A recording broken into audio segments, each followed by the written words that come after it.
Welcome to point media. Pathaan, Jawan సినిమాలతో వరుస పెట్టి 1000 కోట్ల రూపాయల కలెక్షన్లు సాధించి బాలీవుడ్ లో మళ్ళీ తన సత్తాని చాటుకున్న షారుఖ్ ఖాన్ హీరోగా తెరకెక్కగా ఈ ఏడాది విడుదలైన మూడో సినిమా డంకీ.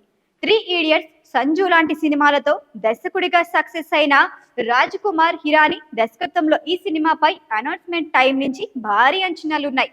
మరి ఆ అంచనాలను షారుఖ్ ఖాన్, రాజ్ కుమార్ హిరాని అందుకోగలిగారా? మరి ఈ మూవీ రివ్యూ ఎలా ఉందో ఇప్పుడు చూద్దాం. డంకీ కథ ఏంటంటే, తనని బ్రతికించిన వ్యక్తిని ఒకసారి కలిసి అతడి టేప్ రికార్డర్ ఇచ్చేద్దామని పఠాన్ కోట్ నుంచి పంజాబ్ లోని లల్టు అనే గ్రామానికి వస్తాడు హృదయ్ సింగ్ అలియాస్ హార్డీ. అయితే ఆ వ్యక్తి చనిపోయాడని తెలుసుకొని అతడి చెల్లెలి మను కళ అయినా లండన్ వెళ్ళటానికి సహాయపడాలని అనుకుంటాడు. ఎన్ని తిప్పలు పడినా వీసా రాకపోవటంతో ఆఖరికి దొంగతనంగా లండన్ చేరాలనుకుంటారు. అందుకోసం వాళ్ళు పడిన తిప్పలు, బాధల సమాహారమే Dunki movie story. Coming to performances, Shahrukh Khan ఎప్పట్లాగానే హార్డీ పాత్రను తన భుజాలపై మోసుకొని వెళ్ళాడు. అయితే ఆ పాత్రలో ఎమోషన్ కూడా వర్కౌట్ అవ్వలేదు. విక్కీ కౌశల్ చిన్న పాత్రలో అద్భుతంగా నటించినప్పటికీ అతడి పాత్ర పెద్ద ఇంపాక్ట్ క్రియేట్ చేయలేకపోయింది. తాప్సీ నటిగా ఈ సినిమాకి ఎలాంటి వాల్యూ యాడ్ చేయలేకపోయింది.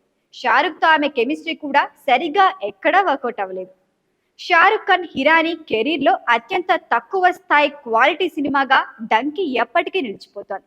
కొన్ని సీన్స్ లో గ్రాఫిక్స్ చూస్తే ఇది నిజంగానే 120 కోట్ల రూపాయల సినిమానా అనిపిస్తోంది. సినిమాటోగ్రఫీ వర్క్ కూడా బాలీవుడ్ స్థాయిలో లేదు. బ్యాక్గ్రౌండ్ మ్యూజిక్ కూడా ఎమోషనల్ కంటెంట్ కి వర్కౌట్ అవ్వలేదు. ప్రీతం పాటలు మాత్రం బాగున్నాయి. దర్శకుడిగా రాజ్ కుమార్ హిరాని స్థాయికి తగ్గ సినిమా కాదు ఇది.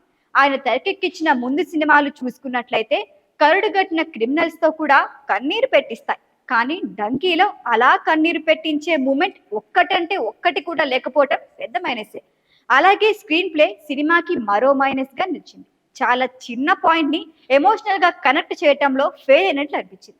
ఫైనల్ గా షారుఖ్ ఖాన్, రాజ్ కుమార్ హిరాని కాంబినేషన్ కదా అని భారీ అంచనాలతో థియేటర్లోకి వెళ్తే మాత్రం నిరాశ పడతారు. కాకపోతే Hirani mark, comedy and songs కాస్తంత బాగున్నాయి కాబట్టి ఓపిక్ గా ఒక్కసారి చూడొచ్చు.